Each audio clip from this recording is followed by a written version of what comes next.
Good morning class. बेटा last lecture में हमने इलेक्ट्रोमैग्नेटिक वेव में बात की थी डिस्प्लेसमेंट करंट की, और डिस्प्लेसमेंट करंट हमने बताया था कि एप्सिलॉन टाइम्स होता है change in electric flux with respect to time. कौन सा फ्लक्स है ये? Electric flux. और ये मिलता है हमें किसी भी एक कैपेसिटर की दोनों चार्ज प्लेट के बीच में। और अब हम इस डिस्प्लेसमेंट करंट के बारे में हम बात करेंगे, या हम कहें कि हम अगर एक कैपेसिटर को जब हम चार्ज करते हैं तो उस सर्किट के अंदर, उस क्लोज सर्किट के अंदर जो करंट फ्लो होता है उसकी कंटिन्यूटी क्या होगी। तो आज हमें इस करंट की कंटिन्यूटी निकालनी है कि भाई करंट की जो कंटिन्यूटी होगी ना वो क्या होगी। कंटिन्यूटी ऑफ करंट वो हम यहाँ फाइंड आउट करेंगे। तो देखो, करंट की कंटिन्यूटी के लिए मैंने फिर से वही कंसिडर करना है कि मेरे पास दो चार्ज्ड प्लेट हैं, और इन दोनों चार्ज्ड प्लेट, एक कैपेसिटर हमने ले लिया और उस कैपेसिटर के अंदर ये दो चार्ज्ड प्लेट हैं, और ये एक एसी सोर्स मैंने इसे जोड़ दिया। ऑब्वियस सी बात है, जैसे ही की इंसर्ट करूँगा तो यहाँ कौन सा करंट होगा मेरे पास? Conduction current. और प्लेट के बीच में कौन सा करंट होगा? Displacement current, because due to the change in electric flux. तो अगर मान लो इस प्लेट पर पॉजिटिव चार्ज आ गया है और इस प्लेट पर क्या चार्ज आ गया है? नेगेटिव, तो मैं करंट की कंटिन्यूटी कैसे एक्सप्लेन करेंगे? देखो, पहली बात तो कि जो IC और जो ID हैं वो दोनों एक तो डिसकंटिन्यूस होते हैं। IC and ID are both discontinuous, but in a close circuit the sum of IC and ID is continuous. समझ में आया? अगर मैं इंडिविजुअल कंडक्शन करंट और डिस्प्लेसमेंट करंट की बात करूं तो ये दोनों करंट डिसकंटिन्यूस होते हैं, लेकिन जब हम एक क्लोज सर्किट में इन दोनों करंट के सम की बात करेंगे, मतलब सम का मतलब इस पूरे सर्किट में टोटल करंट इसी के बराबर लिखा जाएगा, तो ये टोटल करंट किसको शो करेगा? कंटिन्यूटी को शो करेगा। Means the sum of these two current in a close circuit is show continuous. तो ये कैसे एक्सप्लेन करेंगे कि भाई ये कंटिन्यूस है इन दोनों का सम? तो उसके लिए मैं कंसिडर कर लूँ कि मेरे पास कोई दो सरफेस एरिया है। देखो, सरफेस एरिया मैंने कैसे कंसिडर किया? भाई ये करंट कैरिंग वायर है, तो इस कंडक्शन करंट की वजह से जो फील्ड रीजन होगा इसके चारों तरफ वो कुछ ऐसे होगा। देखो यहाँ बना देता हूँ मैं, ये पहली प्लेट, ये दूसरी प्लेट। तो एक सरफेस एरिया मैंने यहाँ कंसिडर कर लिया लाइक दिस। अब करंट अगर यूँ जा रहा है दैट विल बी IC, तो इससे फील्ड रीजन यूँ हो गया। ठीक है, राइट हैंड थंब रूल लगा देंगे हम। और एक जो फील्ड यूँ जा रही है इसके बीच में मैंने ऐसा ही गॉसियन सरफेस कंसिडर कर लिया, क्योंकि यहाँ से फ्लक्स हमें मिल रहा है, इलेक्ट्रिक फ्लक्स में चेंज आ रहे हैं ना, तो हमने यहाँ गॉसियन सरफेस कंसिडर कर लिया। इस सरफेस को मैंने नाम दे दिया S1 और इस सरफेस को नाम दे दिया मैंने S2। तो भाई अगर मैं सरफेस S1 की बात करूँ, क्योंकि जो कंडक्शन करंट है वो तो सिर्फ कनेक्टिंग वायर में देखा जाएगा। किस में देखा जाएगा? कनेक्टिंग वायर में। It show in connecting wire. तो अगर ये कनेक्टिंग वायर में एक्सप्लेन किया जाएगा कंडक्शन करंट, और हमें पता है कि डिस्प्लेसमेंट करंट तो प्लेट्स, दो चार्ज प्लेट्स के बीच में होगा, तो इसका मतलब कनेक्टिंग वायर में अगर कंडक्शन करंट है तो कनेक्टिंग वायर में डिस्प्लेसमेंट करंट नहीं होगा। क्यों? क्योंकि कनेक्टिंग वायर में किसी तरह का कोई चार्ज एक्यूमुलेशन नहीं हुआ है। अब यहाँ पर जो चार्ज एक्यूमुलेट हुआ इन दोनों प्लेट के बीच में, उसी की वजह से तो डिस्प्लेसमेंट करंट पैदा हुआ। तो कनेक्टिंग वायर हैं, उनकी वजह से जो कनेक्टिंग वायर के अंदर जो कंडक्शन करंट है उसके अंदर कोई चार्ज एक्यूमुलेशन नहीं होगा। तो इसका मतलब अगर मैं टोटल करंट देखूं अक्रॉस सरफेस S1, सभी को दिख रहा है surface S1, so no charge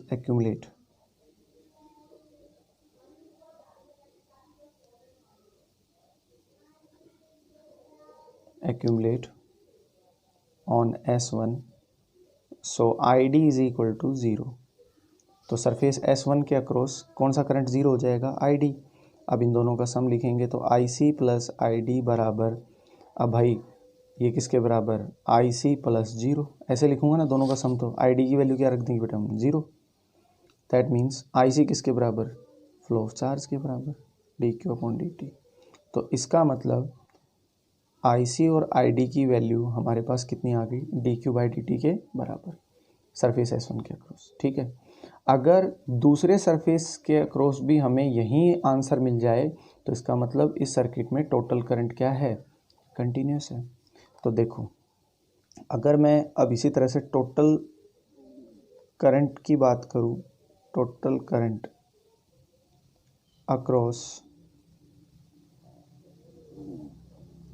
surface S2, अब सरफेस S2 है वो दोनों प्लेट्स के बीच में है, ये प्लेट अपनी पॉजिटिव थी और ये प्लेट क्या थी, नेगेटिव। तो चार्ज एक्यूमुलेट कहाँ हुआ है, इन दोनों प्लेट्स पे, और हमें पता है कि दोनों प्लेट के बीच में जहाँ चार्ज एक्यूमुलेट हो गया वहाँ पर कौन सा करंट होगा, डिस्प्लेसमेंट करंट। यहाँ बीच में कोई भी करंट नहीं होगा, कंडक्शन करंट नहीं होगा, क्योंकि कंडक्शन करंट कनेक्टिंग वायर में देखा जाता है। तो टोटल जो करंट होगा अक्रॉस द सरफेस S2 वो हम क्या लिखेंगे, S2 के अक्रॉस IC की वैल्यू कितनी होगी, 0।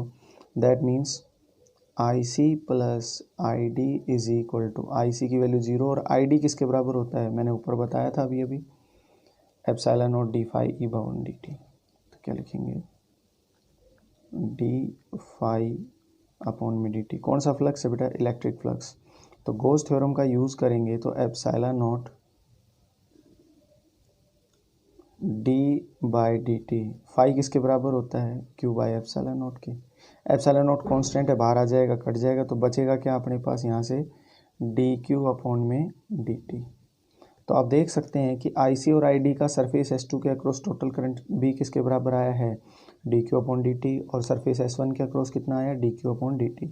तो एक बात तो कंफर्म है कि ये करंट क्या शो कर रहा है, कंटिन्यूटी को शो कर रहा है। ठीक है बेटा, ये बातें आपको ध्यान रखनी है। अब एक दो बात और ध्यान रखना है कि जो मैंने आपको बताया कि डिस्प्लेसमेंट करंट हमें तभी मिलेगा जब फ्लक्स में क्या आ रहे होंगे, चेंज, मतलब या तो कैपेसिटर चार्ज हो रहा हो या कैपेसिटर डिस्चार्ज हो रहा हो। कई बार बोर्ड में एक नंबर में 1 मार्क्स में क्वेश्चन पूछा जाता है कि डिस्प्लेसमेंट करंट की वैल्यू है ना वो 0 कब होगी, जब फ्लक्स में चेंज आने बंद हो जाएंगे, मतलब या तो कैपेसिटर पूरी तरह से क्या हो जाए, चार्ज हो जाए, या कैपेसिटर पूरी तरह से क्या हो जाए, डिस्चार्ज हो जाए।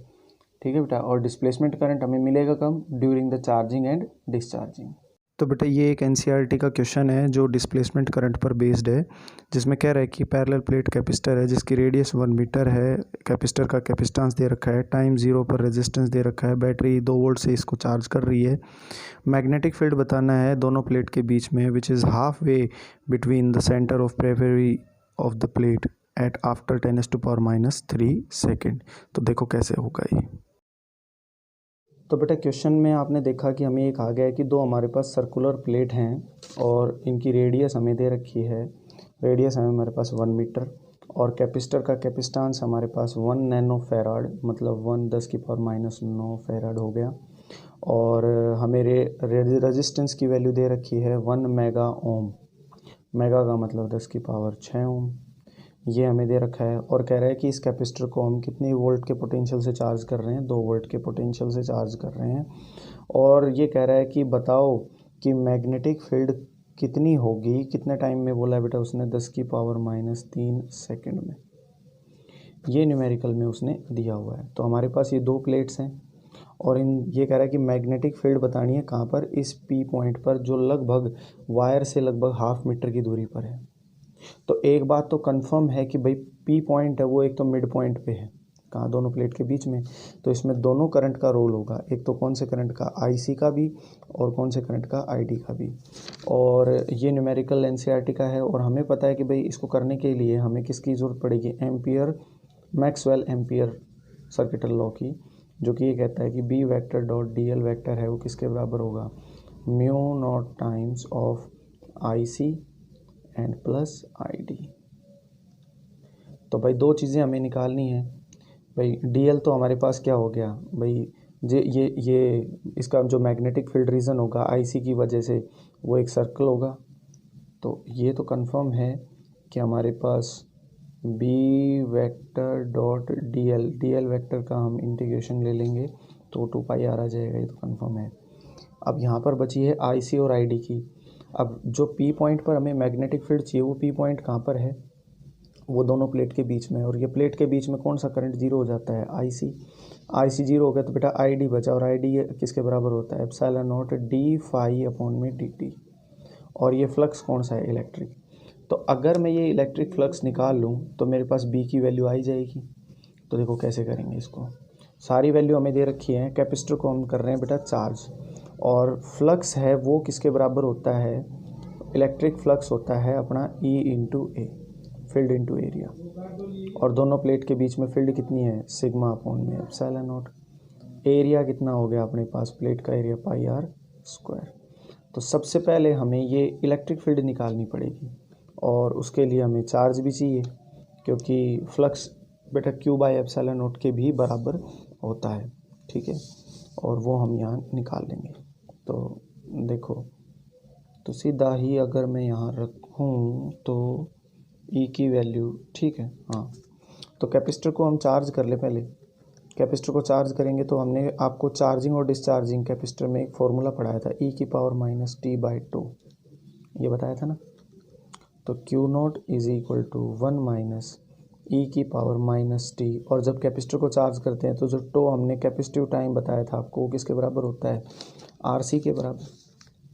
आर की वैल्यू, सी की वैल्यू सबकी दे रखी है वैल्यू, तो क्यू किसके बराबर आ जाएगा बेटा, क्यू आएगा हमारे पास, क्यू बराबर क्यू नॉट 1 माइनस ई की पावर आर और सी, आर की वैल्यू 10 की पावर 6 और सी की वैल्यू -9, हम में 6 घटाओगे तो कितना आ जाएगा हमारे पास 3, ऊपर -3 और ऊपर जाएगा तो +3 हो जाएगा, लेकिन ऊपर एक माइनस और है तो ये आएगा 10 की पावर -9 6 और 3, तो ये प्लस का हो जाएगा, ऊपर माइनस है तो बाहर माइनस, और साथ में टी। ये आ गया हमारे पास चार्ज की वैल्यू, इसको दे दो इक्वेशन नंबर 1।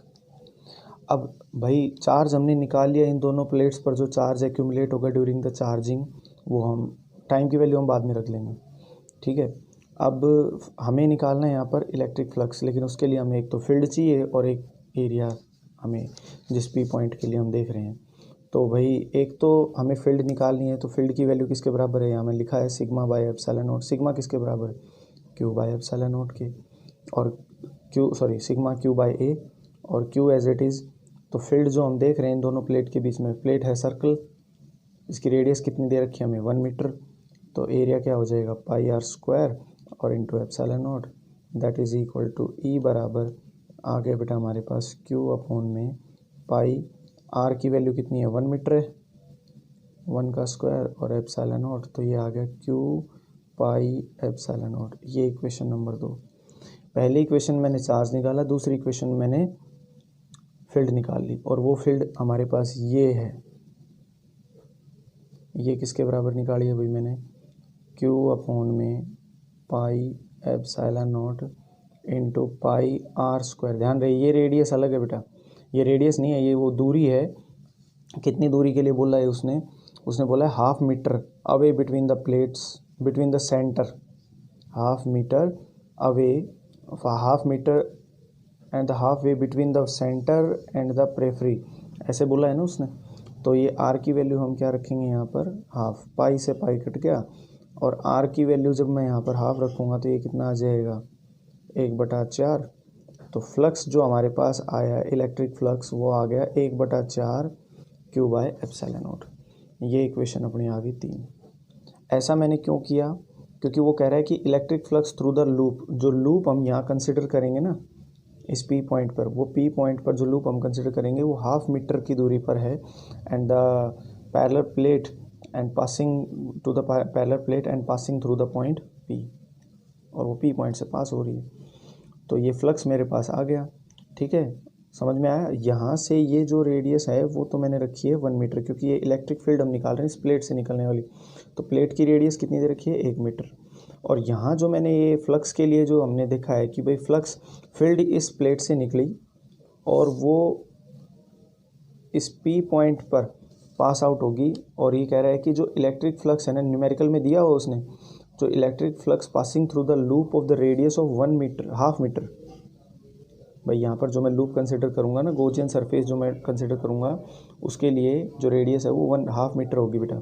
तो आर की वैल्यू मैंने यहाँ हाफ रख दी, तो ये हो गया 1/4। अब उठाकर ये वैल्यू यहाँ रखेंगे तो क्या आ जाएगा, b vector dot D L vector mu not epsilon not, phi की जगह क्या लिख सकते हैं, क्यू डी क्यू, और ये आ गया 4 बाहर ले ले, एप्सिलॉन नॉट को बाहर ले ले, और नीचे आ गया डी टी। मैंने फाई ई की वैल्यू उठाकर बेटा वहाँ रख दी, ठीक है।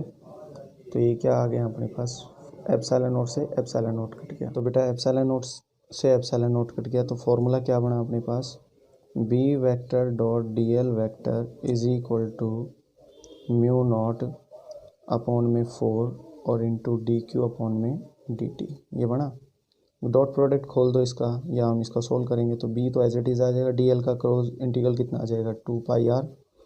और क्योंकि मैंने देखो इसको कैपिटल आर ले लिया है, देखो क्योंकि ये जो एरिया था यहाँ पर मैंने आर स्क्वायर रखा था ना, तो इसको मैं कैपिटल आर ही ले लूँ, क्योंकि ये भी आर ले लिया स्मॉल आर, और ये भी स्मॉल आर ले लिया पहले भी हमने, तो इसको कंफ्यूज ना हो इसलिए मैंने यहाँ पर क्या कर दिया बेटा, इसको कैपिटल आर में कन्वर्ट कर दिया, कैपिटल आर में, ठीक है। तो क्या आ गया अपने पास, म्यू नॉट अपॉन में 4। अब जो D by d T, D Q की वैल्यू किसके बराबर निकाली थी, क्यू नॉट, और 1 माइनस ई की पावर माइनस 10 की पावर 3 टी, यही थी ना, वैल्यू रख दो। बी बराबर क्या आ गया, म्यू नॉट अपॉन में 4 दूनी 8 पाई आर, और क्यू नॉट को बाहर ले लो, और इसका डिफरेंशिएशन करेंगे तो 1 का डिफरेंशिएशन कितना हो गया 0, ई का डिफरेंशिएशन यही रहेगा, एक्सपोनेंशियल का डिफरेंशिएशन एक्सपोनेंशियल ही रहता है, और एक्सपोनेंशियल की पावर का डिफरेंशिएशन कितना आएगा, माइनस 10 की पावर 3, माइनस माइनस क्या हो गया प्लस, म्यू नॉट को क्या लिख सकते हो 4 पाई 10 की पावर माइनस 7 अपॉन में 8 पाई, और आर की वैल्यू अगर हम देखें तो आर अभी आर ही रख लो, क्यू नॉट को हम क्या लिख सकते हैं सी वी इनिशियल चार्ज, और माइनस माइनस प्लस, तो ई की पावर माइनस 10 की पावर 3 टी, और इनटू में 10 की पावर 3, माइनस माइनस क्या हो गया बेटा ये प्लस।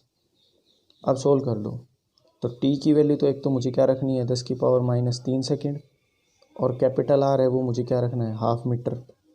सी की वैल्यू आपको दे रखी है 1 10 की पावर माइनस 9 फैराड, और वी कितना दे रखा है 2 वोल्ट।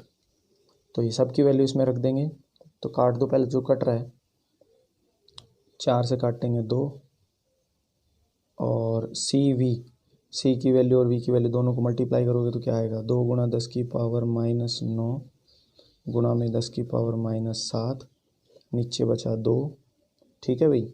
और टाइम की जगह जब मैं 10 की पावर माइनस 3 रखूँगा तो माइनस 3 प्लस 3 को काट देगा, तो ई की पावर क्या होगी माइनस 1, और गुणा में 10 की पावर 3। तो इसको सोल्व करेंगे तो क्या आएगा बेटा अपने पास, 2 से 2 कट गया। एक्सपोनेंशियल जो है उसकी वैल्यू होती है अपने पास 2.718, वैल्यू उठाकर यहाँ रख दो तो कितना आ जाएगा 2.718, और ऊपर क्या हो गया 10 की पावर 3, और गुणा में 9 और 7 कितने हो गए भाई 16 माइनस 16। इसको सोल्व करोगे तो बी का वैल्यू जो आएगा अपने पास वो आएगा 0.74 गुणा 10 की पावर माइनस 13 टेस्ला। ये आपका आंसर है, और ये बहुत इंपॉर्टेंट क्वेश्चन है जो आपको अभी समझाया, थोड़ा सा लेंथी है लेकिन क्वेश्चन बहुत इंपॉर्टेंट है बेटा, आपको बहुत ध्यान से करना है इसको। तो बेटा हमने डिस्प्लेसमेंट करंट की बात की, और पहली इक्वेशन जो थी वो हमने एक्सप्लेन की, जिसमें मैक्सवेल ने एम्पियर सर्किट लॉ को मॉडिफाई किया एंड एक्सप्लेन द मॉडिफाइड। जो पहली मैक्सवेल इक्वेशन है, मैक्सवेल इक्वेशन हम उसकी बात कर लेते हैं। तो पहली मैक्सवेल इक्वेशन क्या बनी बेटा हमारे पास, मॉडिफाइड एम्पियर या मैक्सवेल मॉडिफाइड एम्पियर लॉ कर दो। मॉडिफाइड एम्पियर लॉ क्या बनी, integration of b vector dot D L vector is equal to mu not times of i c plus epsilon not of d phi by d t. और ये flux कौन सा है, change in flux कौन सा है, इलेक्ट्रिक फ्लक्स है, and that part is known as displacement current i d, इसी को हम आई डी बोल देते हैं, ठीक है। क्वेश्चन कई बार आता है एग्जाम में डिस्प्लेसमेंट करंट का। दूसरी इक्वेशन जो इसकी होगी वो होगी हमारे पास लॉ ऑफ इलेक्ट्रोस्टैटिक, या हम कहें goes law of electrostatic. Goes law हमने पढ़ी है, गोज थ्योरम पढ़ी है ना सभी ने, तो उन्होंने इस कॉन्सेप्ट का भी यूज किया, और उन्होंने कहा कि भाई E vector dot d S vector है वो दरअसल क्यू बाय एप्सिलॉन नॉट के बराबर होगा। इसको बोलते हैं मैक्सवेल सेकंड इक्वेशन, उन्होंने इसका भी यूज किया था। तीसरी हमारे पास है goes law of magnetism. Goes law of magnetism क्या कहता है कि भाई इंटीग्रेशन किसका बेटा, surface close integral of magnetic field is always zero. अगर गोज लॉ हम इलेक्ट्रिक फील्ड में लिखते हैं तो ये, और मैग्नेटिक फील्ड में लिखते हैं तो इसको किसके बराबर लिखेंगे, जीरो के। ये आपको बताया गया था थर्ड यूनिट के अंदर। तो b vector dot d s अगर जीरो हो जाता है तो उसको गोज लॉ ऑफ मैग्नेटिज्म बोल देते हैं, and that is the third equation. This is the third equation, Maxwell equation, which is used to help the to understand the phenomena of the electromagnetic wave. ये तीन equation है। अब हम चौथी equation की बात करते हैं। चौथी इक्वेशन जो इसकी बनी वो बनी बेटा हमारे पास Faraday law of electromagnetism. Faraday law of electromagnetism के अंदर हम एक ही चीज एक्सप्लेन कर देते हैं, क्या कि भाई अगर जो इंड्यूस्ड ईएमएफ पैदा हुआ है, the induced EMF produced in a body is equal to the change in magnetic flux link with that body. तो इसी को मैक्सवेल ने एक्सप्लेन किया और कहा कि भाई जो इंड्यूस्ड ईएमएफ पैदा हुआ है that means E vector dot DL vector, किसी भी एक वायर के अंदर या जो इलेक्ट्रो इंड्यूस्ड ईएमएफ पैदा हुआ है किसी एक कंडक्टर के अंदर हैविंग लेंथ एल, तो मैंने एक स्मॉल कंपोनेंट के रिगार्डिंग दिखाया, और ये भी कैसा बेटा, क्लोज, कैसा, क्लोज लूप में, which is equal to minus of d phi of b upon में डी टी। इसको बोलते हैं कि भाई जो इंड्यूस्ड ईएमएफ पैदा हुआ है, द इंड्यूस्ड ईएमएफ, एक तो इसको बोलेंगे क्या, फैराडे लॉ ऑफ इलेक्ट्रोमैग्नेटिज्म। और ये क्या कहता है हमें कि भाई जो इंड्यूस्ड ईएमएफ पैदा हुआ है किसी भी एक क्लोज सर्किट में, इंड्यूस्ड ईएमएफ को स्मॉल ई से मैंने डिनोट किया है। इंड्यूस्ड ईएमएफ किसी बुक्स में अगर कैपिटल ई लिखा हुआ है तो वो मैंने इसको चेंज किया है, क्योंकि बेटा कैपिटल ई हमने किसके लिए ले लिया है, इलेक्ट्रिक फील्ड के लिए। इंड्यूस्ड ईएमएफ किसी भी एक क्लोज सर्किट के अंदर जो पैदा हुआ है वो दरअसल किसके बराबर होगा, negative of the magnetic flux. Negative sign आप सभी को पता है क्यों आया है, ठीक है बेटा। तो ये है हमारे पास चार मैक्सवेल इक्वेशन, और इन्हीं मैक्सवेल इक्वेशन का यूज करके फैराडे ने इलेक्ट्रोमैग्नेटिक वेव के फिनोमेना को एक्सप्लेन किया। अब हम बात करते हैं इसमें डिस्प्लेसमेंट करंट जो हमारे पास आया उसकी कंटिन्यूटी को एक्सप्लेन करते हैं, the continuity of displacement current.